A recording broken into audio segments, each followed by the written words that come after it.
a playlist original.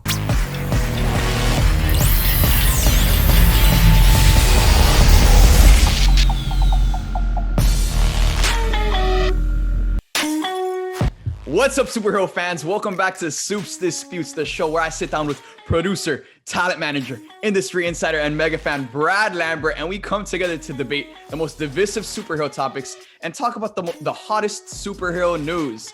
Today, we are not joined alone. We are joined with Janell Wheeler, partner Twitch streamer and host over there at Comic Book Nation at comicbook.com. Janell, welcome to the podcast. Guys, she's going to be a series regular on every episode, talking superheroes with me and Brad. So, Janell, welcome. Hey, welcome, I am Janell. so excited to be here. I'm so happy to hang out with you guys. I love it. First of all, I said this before we started the podcast. I'm like, do I call you Supes or do I call you Matt? Because it is confusing. So I am going to be referring to these guys as Brad and Matt, and I am actually going to be the ringleader asking them the big questions. So with that, we're going to start with the very first one. Breaking news, marketing starts for Zack Snyder's Justice League have dropped. We have three new posters for this awesome release. I'm saying awesome because I'm very excited about it. A trailer is supposed to be coming out on Valentine's Day. It's rumored. We don't know for certain yet. But now that they have started marketing for Zack Snyder's Justice League, what are your expectations for this? It's going to be an alternate version, obviously, but I want to know your thoughts. Let me hear them. We're starting with you, Brad. You know, I'm excited. I, for one, did not care for the first Justice League. I was very let down considering they took some of the most iconic characters and delivered that. Obviously, there was a lot going on, so we'll give them the benefit of the doubt. But with this Snyder cut, Supes and I have talked about this, you're opening the doors for a lot of problems by giving the fans this alternate cut. You didn't like the first one. Let's make a fit about it. We want another cut. Here it is. If this cut is not good,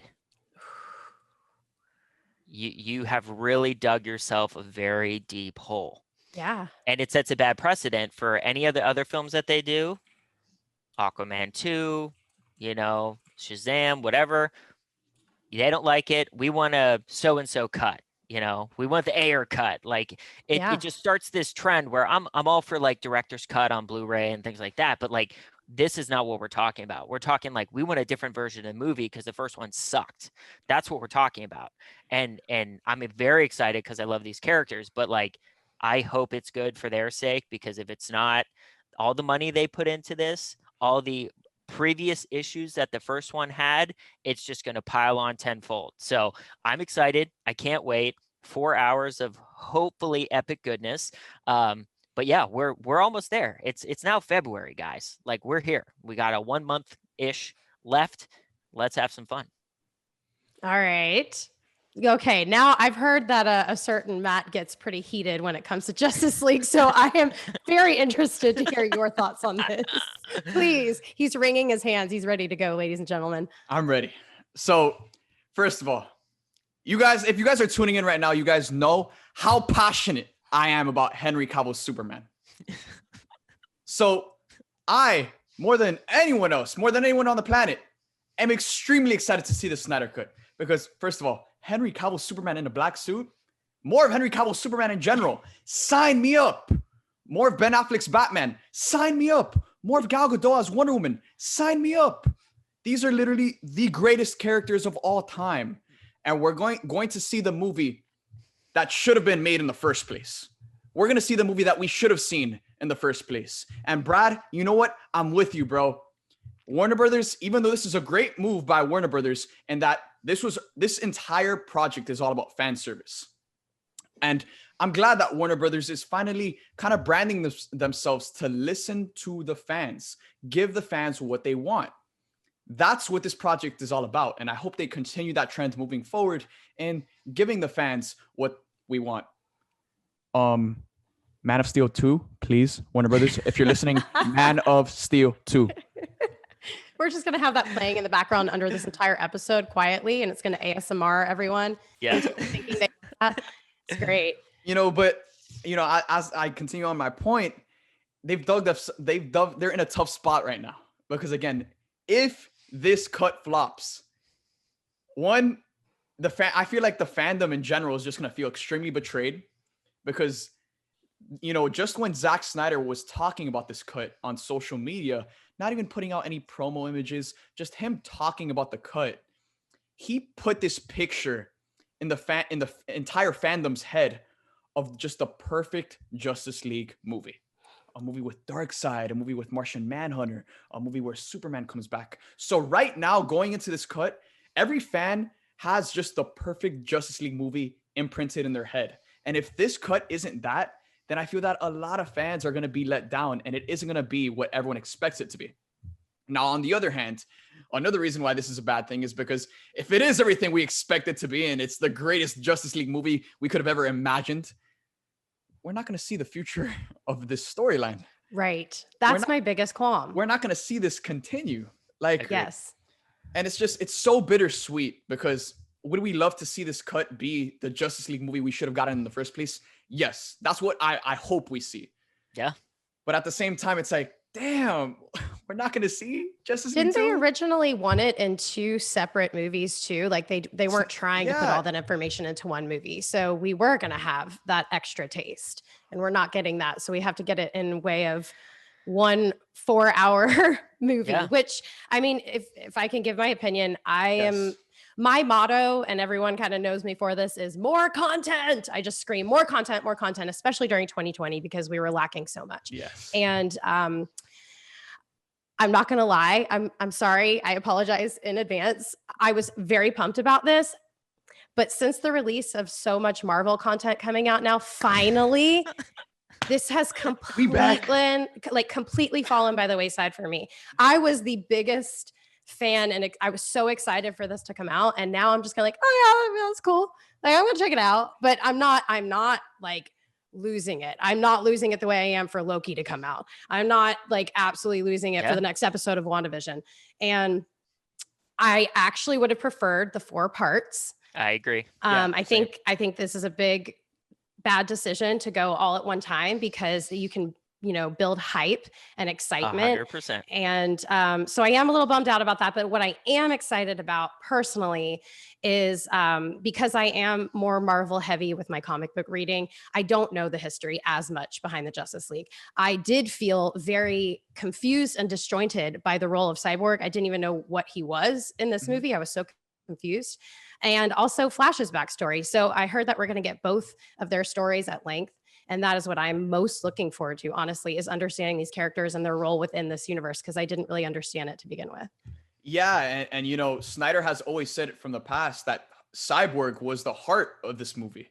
It's just crazy. For us to see those, those flashback scenes of him playing football, just the flashback scenes with him and his dad, like that builds the character. And especially because this is a movie where we're introduced to the majority of these characters for the first time. Yeah. We're introduced to Flash, Cyborg, Aquaman. We're introduced to Martian Manhunter. We're introduced to all of these characters all at once. And it's almost like they're combining Avengers 1, Age of Ultron, Infinity War, and Endgame all in one movie. And there's a lot at stake here. Long movie. Thank God we can pause it and walk out. Yeah. If we need to use the restroom. Look, I'll say this. A big problem with DC I have dating back to the start of this whole thing. Man of Steel came out. Awesome.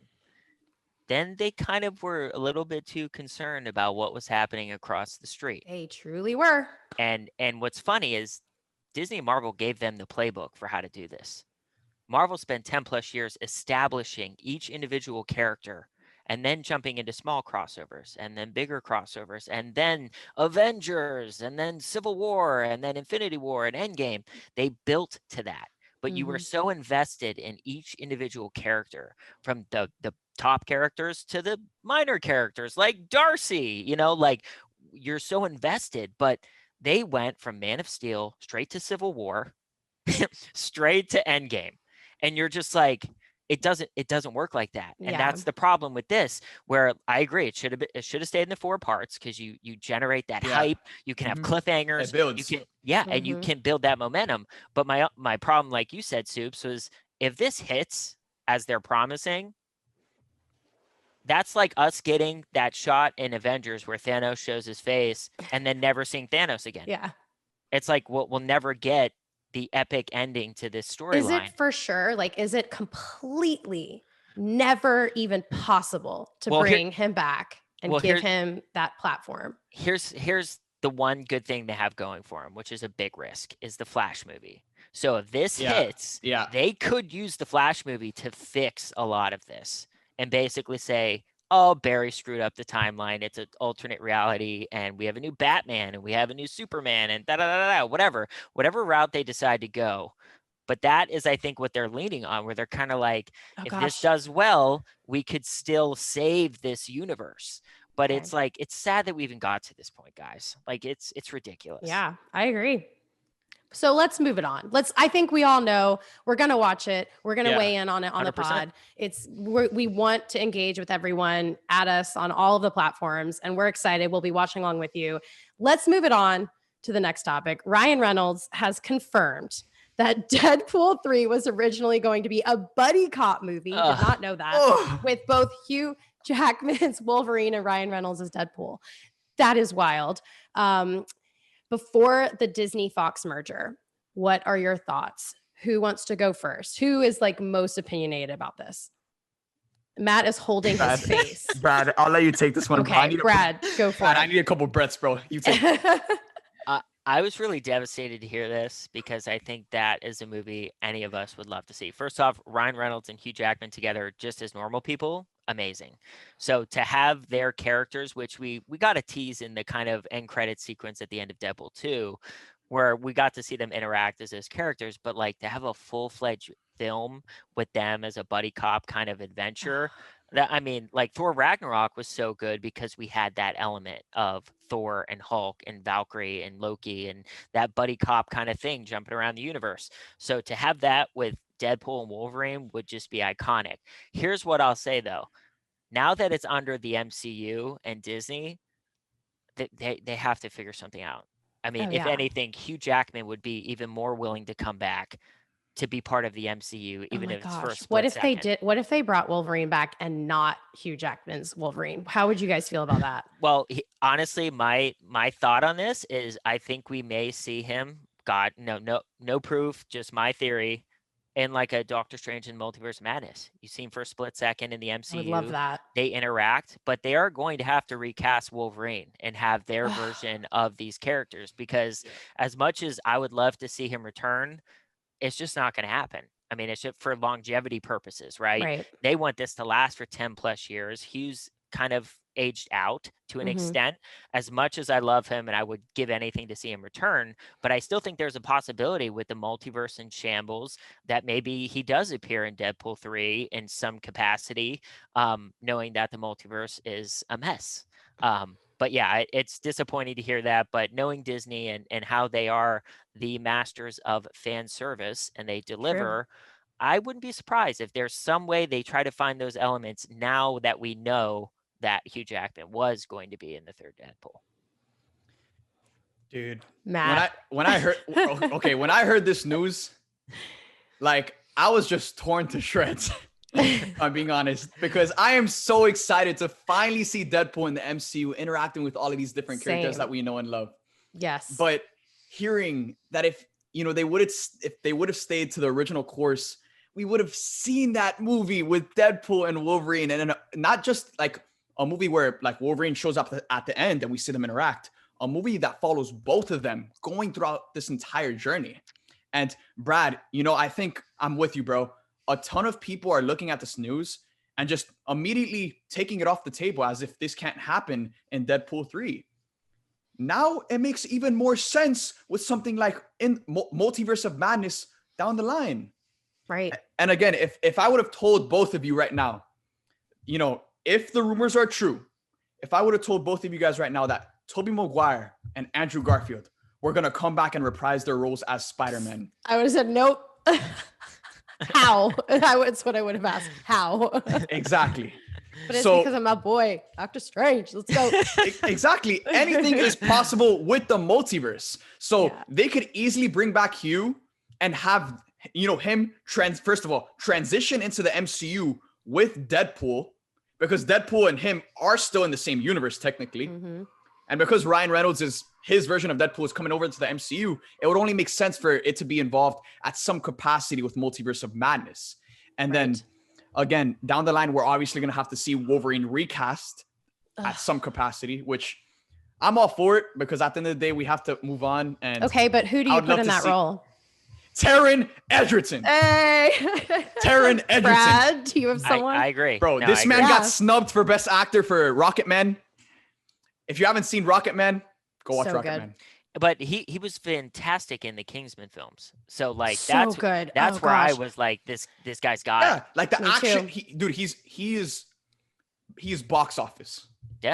So good. I think he would crush it. Plus he's the size Yeah. of Logan. Like And he's short. young. He has the acting chops. Yeah. Okay, so here's my question. I actually added a question onto this for both of you guys. Let's get That's it. how we're gonna wrap it.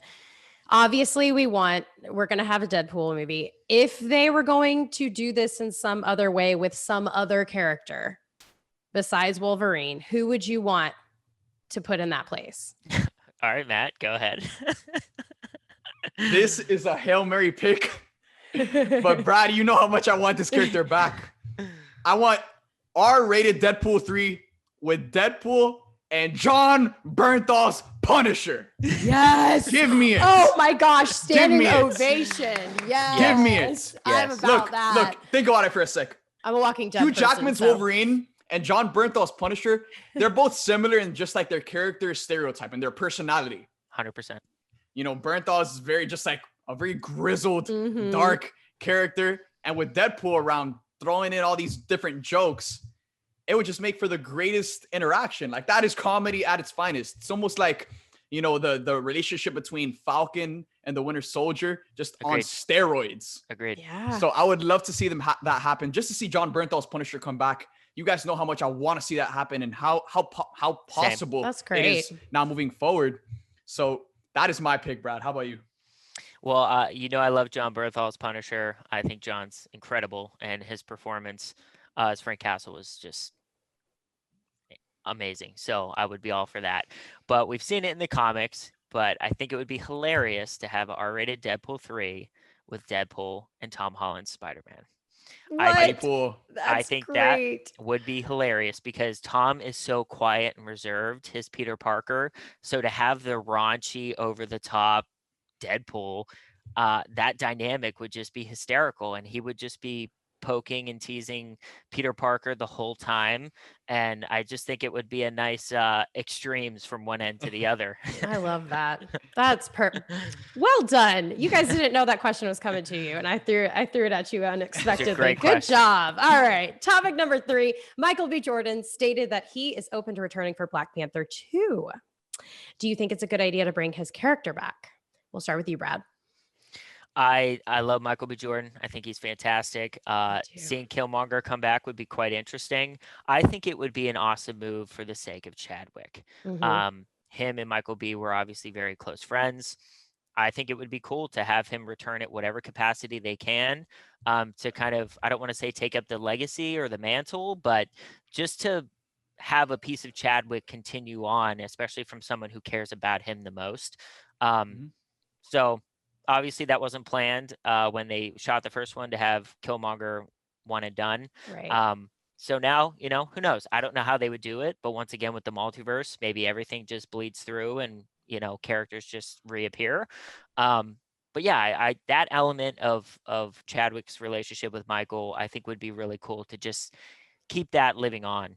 I mean, he is technically an heir, correct? Because 100%. so that would actually fit pretty well also. Correct. And I know that they said the whole storyline isn't going to be about one specific person. So if Yes. they could just fit him in somewhere, I would love it too. Matt, what do you think? So when it comes to this subject, it's a very touchy subject just because just the Black Panther franchise in general, 100%. it's just, it's at in a soft point. Mhm. So when it comes to, all right, we don't have Chadwick anymore. Who's going to take up this mantle? And, you know, I've said this for the longest time that I think to have Shuri just take up the mantle after T'Challa, I think that would kind of take away from Shuri's journey and Mhm. her, you know, growth into eventually becoming that character. Instead of just shoehorning her into like filling this void, I feel like it would have taken away from her journey to eventually becoming the female Black Panther. But Right. Is that confirmed that they are definitely going to have her become the female Black Panther? I mean, it's what's most likely going to happen Right. at this point. It But seems obvious, like the I've obvious heard choice. I've heard Nakia, which was his love interest in the first one, Mhm. and Shuri. So, you know, it's interesting to see how this plays out because they could go his significant other route, yeah, pick Mhm. up the mantle, which would be cool, and obviously Lupita Nyong'o she's is built for that level of stardom. unbelievable. Yes. So she would crush that. But I agree with Matt. I think I love Shuri. I think she's such a great character in her own right. Yeah. She's established herself as that genius, just like Mark Ruffalo type in the MCU, and thrusting her into a different role isn't necessarily a bad thing, but I think it takes away from what we've, What we love about her. Yeah. Her strengths. That's the thing, that I don't want them to treat Shuri as just a replacement, Yeah. because Right. she had her own journey and she's such a great character and she's progressing in such a great way. But to have Michael B. Jordan come back as Killmonger would definitely be super interesting. And I would love to see them do kind of a redemption arc, not just because I'm Absolutely. a huge Michael B. Jordan Yeah. fan, but when you think about just the most lost characters in the MCU, like Yeah. the characters that would never turn from evil to good, Killmonger's up there.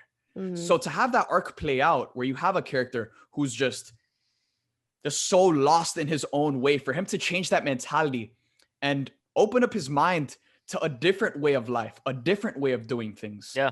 I think that's such a powerful arc just for a character in the MCU. I agree. And Michael B. Jordan, he actually stated that he had a very hard time following the wrap Yeah. of this movie. He battled a little bit of depression and had to get some therapy and took some time off. And I guess my question with that is just like, can he open this door again? Is this something he really wants to do? Has he really even thought it through? And I actually feel like it could be very healing for him in many different ways, like personally, the actor, Agreed. not just the character, if he does get to become a hero. I think they said that I think I read that this was his first time ever playing a villain in a movie. So for him to actually be able to turn that around and become a hero would be it'd be really special, like something that we can all kind of relate to in a way, right? We've all been villains. We've all been heroes in our own story. 1000%. And yeah, I think that'd be really cool. I'm really looking forward to seeing the World's Sexiest Man Alive 2020 in anything, personally. But I would love to see more of him. So with that, we're going to wrap it up with a very deep dive into WandaVision. Episode 4 review, discussion, breakdown, all this stuff and things. I'm so excited.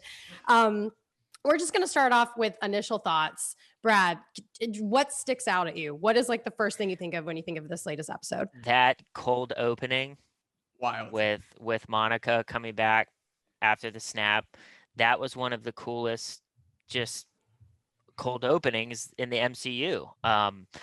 Looking back at, like, I was surprised because I didn't hear the Marvel music, and I was like, Yeah. what is happening? And then for them to start that episode like that and give that backstory of how Maria had passed during the time she was blipped, like all this great detail, the detail on Sword, just Monica's background, which was just awesome.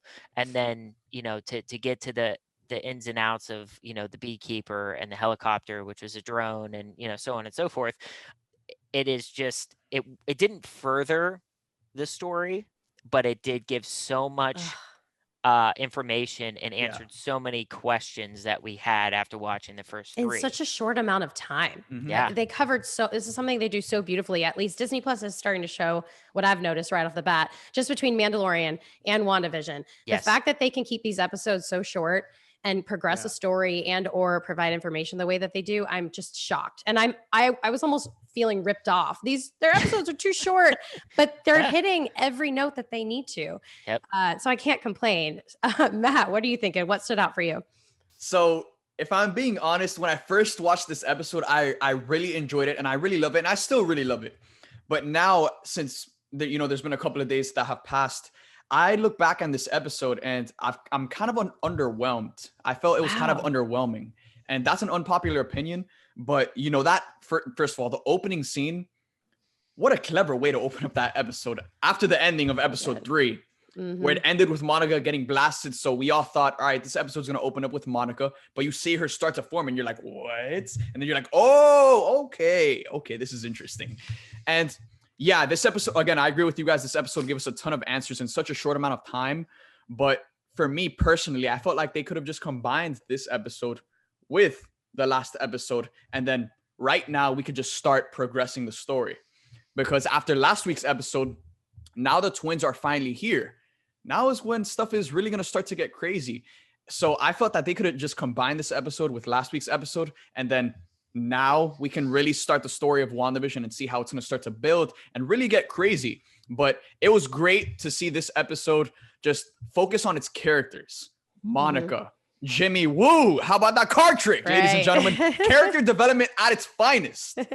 That's a reference back to Ant-Man, if anybody's wondering. Good. Seeing Darcy come back and just Kat Dennings come back into that role, it feels like she's never left that role. I mean, she's just such a natural. And then again, to get more of a backstory on Sword, we got some lines about astronauts, and that could potentially set up some Fantastic Four stuff down the line. Yes. But or mutants. Did you get that kind of reference that they're creating some? Yes. It was like what exactly did they say again? It was like a reference. Creating weapons. Weapons. Mm-hmm. House of M. We need to introduce mutants into this world. Yeah. Look, and I said it after this episode, because this was such a sword heavy episode. I really believe that we're gonna get Nick Fury, and we're really gonna start to see the connectivity of this universe.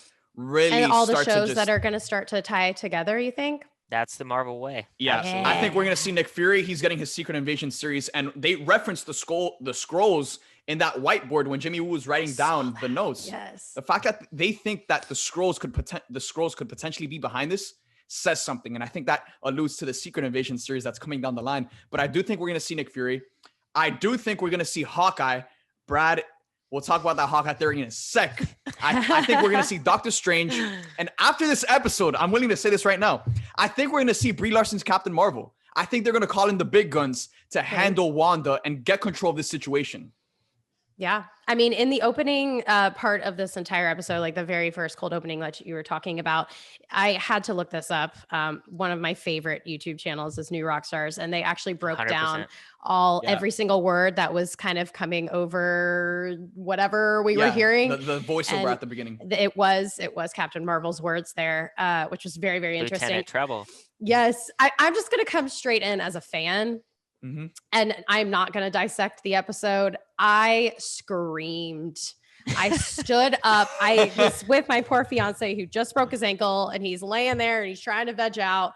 I turned this episode on, and as soon as I saw those particles flying through the air, I tried not to pause it. I tried to sink my teeth. I'm kicking myself for not recording my reaction, because I literally screamed. I had to pause it and was, no, what?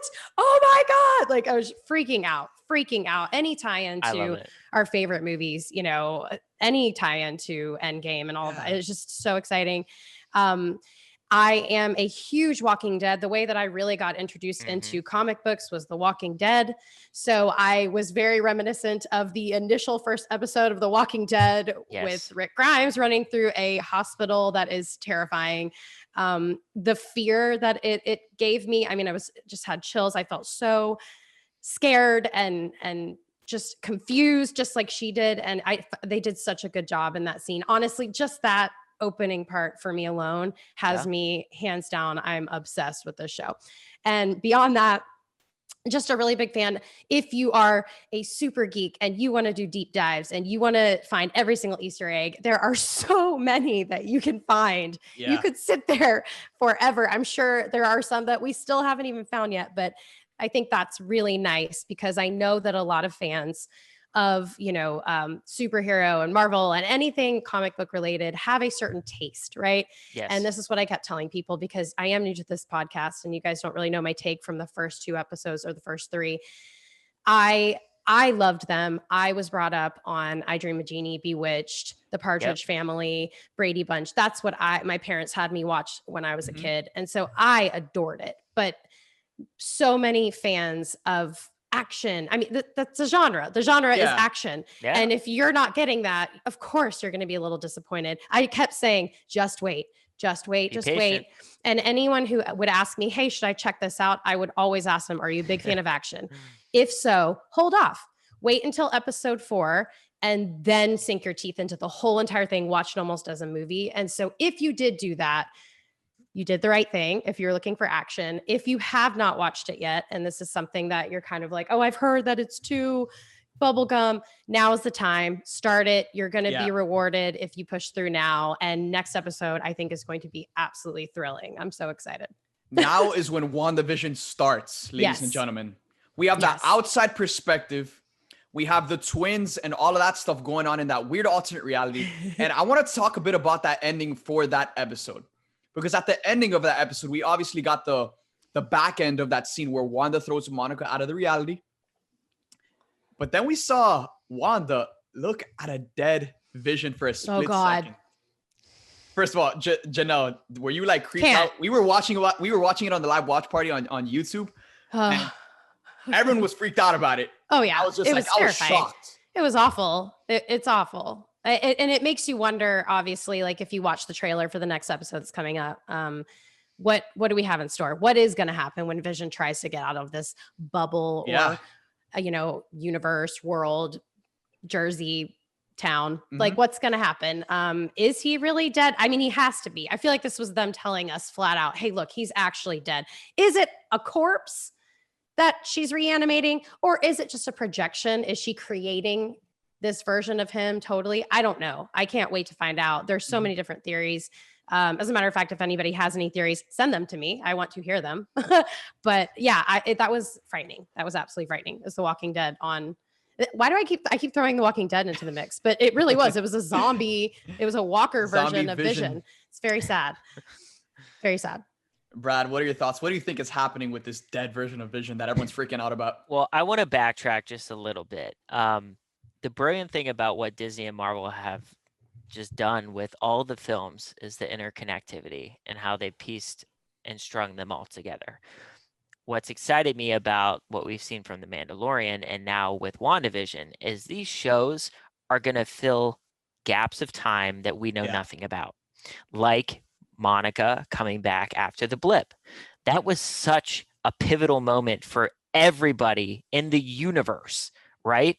So many people were impacted and affected because of that, both when they got snapped away and when they came back. So to see how it has affected other people and other characters like Monica, who's going to have a long tenure with the MCU moving forward, like now we know. So these Disney Plus shows are not only going to move the story forward, but they're going to fill gaps of time in between films that we've already seen, as well as films that are coming up. So instead of having, Miss Marvel just appear in a movie, we're going to get her Disney Plus show, and then she's going to be in a feature film.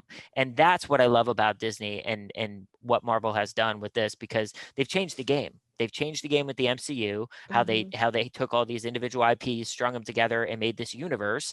And now they're doing it with streaming and connecting those dots. It's just incredible. So shout out to them. I mean, they just never cease to amaze me with their creativity and fan service, going back to the details that you've talked about, that they put in every single scene of every single episode. And I like you, I'm trying to like look and see what I missed, because they do everything for a reason. And going back to what Matt was talking about, this episode could have been underwhelming in so many ways, but they're pacing it.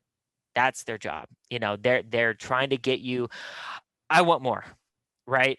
And that's what they're doing. This is 9 episodes, so they're just stroking it, and they're being very patient with it, because it's going to go 0 to 100 real quick. And I think we've seen elements of that. So now we're on episode 5 coming on Friday, and it's going to be bananas. I actually want the sitcom to come back for this next episode. I really want to be back in there. Yeah. And that's the thing, is it's now going to be that sitcom element, and time's going to move faster. And I think the reality is going to start to unwind in not a good way. So I think it's going to be chaotic in this last half. And that's that slow burn. It percolates and gets going. So I'm excited with that regard. off of what you mentioned earlier, Matt, I agree. I would be shocked if we don't see Nick Fury.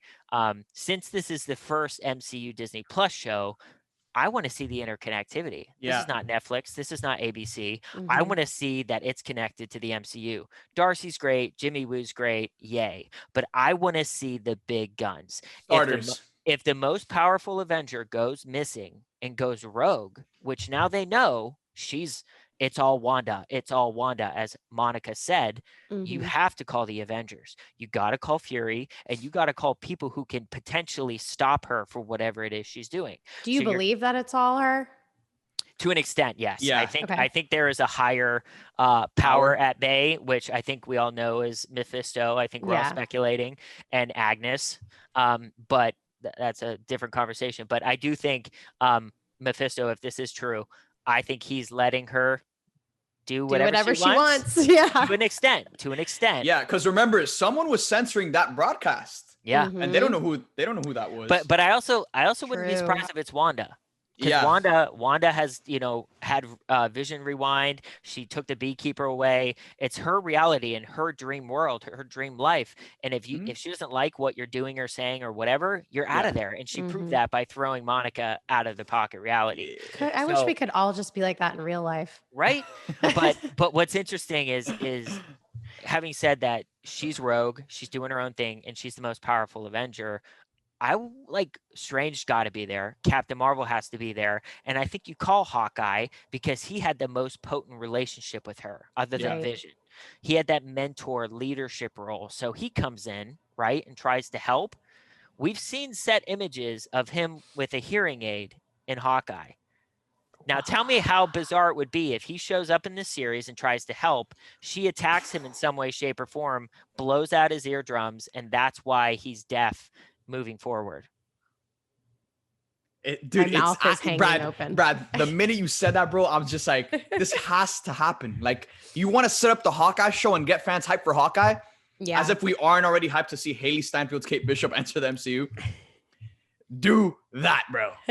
Because once again, we're so connected to these characters and invested in them individually and together. We know the mentor and relationship that they've had together. So for him to show up, especially after the events of Endgame, knowing she lost Vision, Pietro, she got snapped, like all of that happened, he'd be the first to show up and try to help. Yeah. Yeah. So Easily. for him to show up even for 7 minutes in an episode and he gets thrown out or something bad happens to him, for her to be that reason, you talk about character development and things getting dark. That's what I want to see. I want to Mhm. see, she blew up the embassy in Civil War accidentally. It doesn't matter. She did that. Yeah. So she's going to accidentally hurt Clint.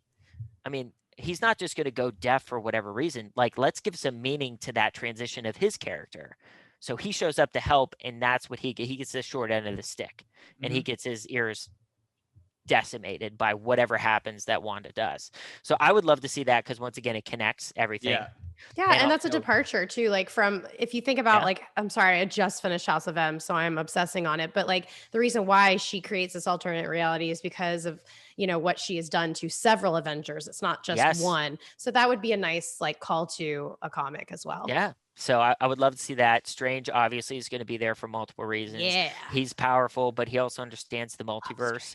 So he's going to be there if he's not already there. Soups and I have talked about that before. I wouldn't be surprised if he's already there because he would be one of the first people to acknowledge and recognize the power, the cosmic energy, Mhm. and he would show up and try to see what's up. On his own without even on his telling own, anyone. yeah. Portal, Mhm. walk through. Yeah, there. Yeah. And that's what's funny is Soups and I have talked about, him potentially already being there and being captive in some way, shape, or form, whether it's by Mephisto, Agnes, or Wanda. We don't Or know. he could just be observing. He could just be Yeah. what if we all we rewatch and we see just a sliver of him somewhere, Yeah. just his hand or Slender something Man. in the shot where maybe he was there all along. We didn't know it, just watching, trying to figure her out. Well, the joke, well, not really a joke, but the one theory I had after episode 2, I think, right, Matt, Yeah. Episode 2. was Agnes was carrying around this rabbit in a cage. Yeah.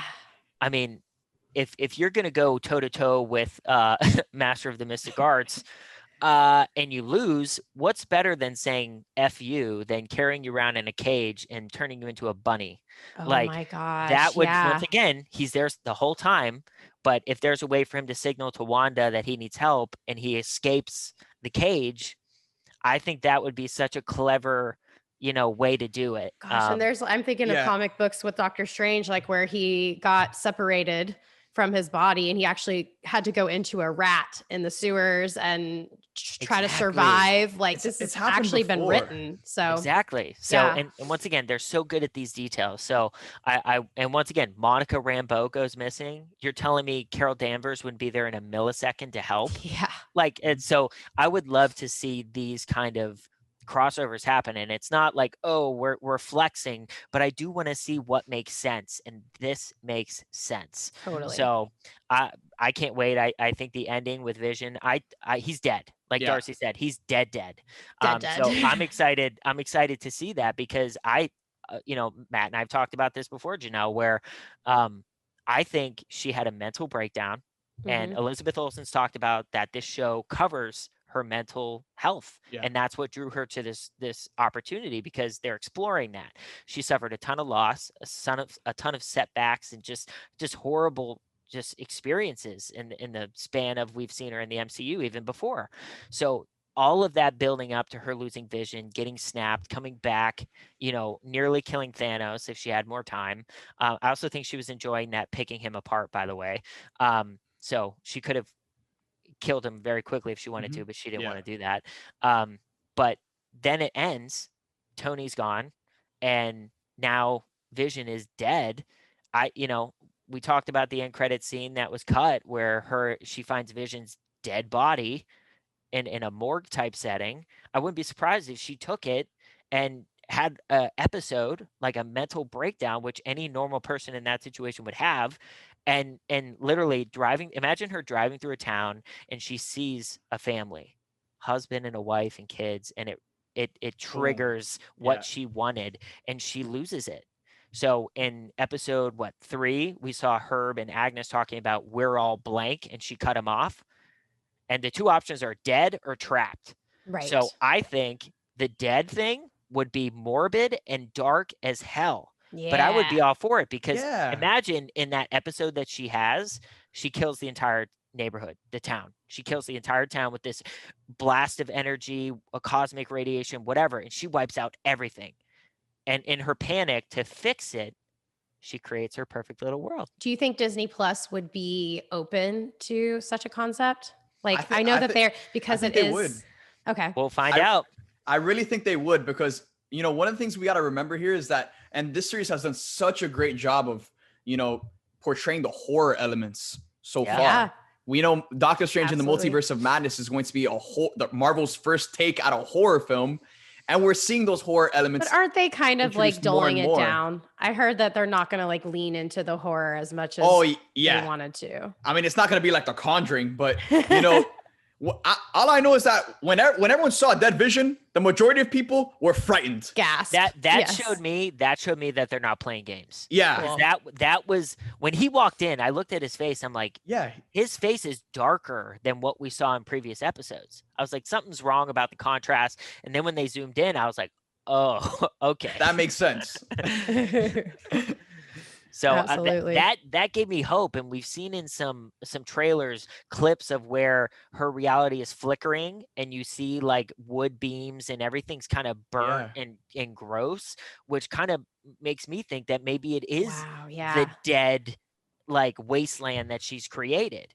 And she is taking the people that she's killed and turned them into paid actors, Animated. Yeah. And it'd be so good. And they mentioned it in this episode. We're talking about energy that dates back to the Big Bang. Exactly. You think anyone around her could survive that type of energy That's true. coming out of her? You know what I'm saying? Yeah. And that leads into the other theory that we all have, which is that she's going to create the mutants in this universe. Yes. If she hasn't already activated Monica's mutant gene by blasting her out of the reality, when you're playing with that amount of energy.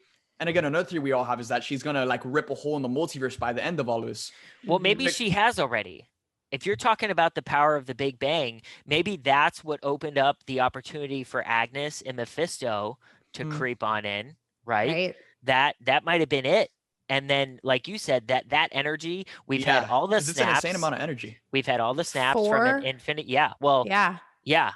And Yeah, now, 4. and now this, right? So in Infinity War, they were, Wong was talking about how the Infinity Stones were created due to the Big Bang. Yes. Ties So straight in with Doctor Strange. so the Big Bang created those stones. So if the Big Bang can create the stones, we now have 5 basically cosmic waves that have happened, and this one's in New Jersey. So it's not a stretch to think that this wave, on top of what may happen at the end of the show, is triggering that mutant gene all across the world and obviously in the United States. So I mean, they're so masterful with the level of detail and the way they plan 5 to 10 moves ahead. Yeah. That's why I'm really trying to think outside of the box with these stuff, because there are twists that no one is seeing coming down the road. So I love this show. I love so what they're fun. doing.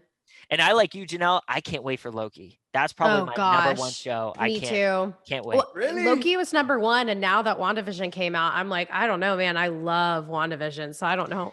I mean, don't get me wrong. I'm excited for Falcon and the Winter Soldier. I've heard that's going to be just like all the MCU films, very exciting, action heavy. And don't get me wrong, I can't wait to watch it. Right. But Loki as a crime thriller, absolutely time. Tom absolutely. I Hiddleston. feel like we all have kind of our own Marvel side that we like. Like there's the land heroes, like Falcon, Winter Soldier. There's the time travel.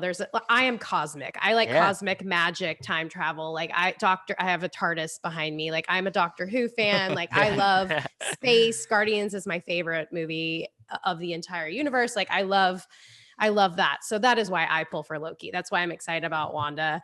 That's why I'm, just so I'm new to the podcast. Doctor Strange is my favorite hero, just so everyone knows. So this is really exciting. Any closing thoughts? Like what's like one thing you want to end with so that everybody knows about everybody WandaVision? should know that leaks have happened. Stay far away from Twitter and the internet. I've stayed far away, but I've had people reach out to me saying it is insane. Like a huge spoiler that will literally ruin it for you. Oh gosh, so stay away. So stay away. Don't Google too much. Again, and I think it's extremely disrespectful if you're one of these people that are going around spreading these leaks, because guys, like tens of thousands of people have worked on this show, and this isn't just one show. This is an entire universe. Where their story has all built up to this show. So I think it's extremely disrespectful to go out there and try to be spoiling it and leaking it when there's a reason that they're releasing these episodes. Again, even though I thought this episode was very underwhelming, I think there's a reason that they're releasing these episodes a certain way, because they want to literally condition us to be ready when that season finale comes around. So with that being said, again, stay away from social media, stay away from these leaks, because and it's not cool, for a reason. And it's not funny to ruin this for other people. So just stop. Perfectly said. So if that's how we're going to close it, huh? Avoid the spoilers. Keep watching WandaVision. Hit us up on all the social media platforms to discuss. We want to engage with everyone. That is why I'm here. I'm so glad to be here with you guys. Thanks for letting me join. Janell. I'm excited. We're excited. I'm so excited. Welcome to the squad. Welcome to SUPES Disputes. Yes, deep dives. And I will say that for our very first episode together, Matt, you and I are actually disputing because I freaking loved this episode. So you got your name in the podcast. You're wrong. You're wrong. We'll let the fans decide. All right. So guys, with that being said, first of all, huge shout out to Janell. Welcome to SUPES Disputes. Today was so much fun. We freaking love having you on. We can't wait for next week. Guys, make sure to check out Janell's content, check out Brad's content, check out my other content, all linked in the description of this video. Thank you guys for tuning into SUPES Disputes. We love you guys 3000, and we'll see you guys next time.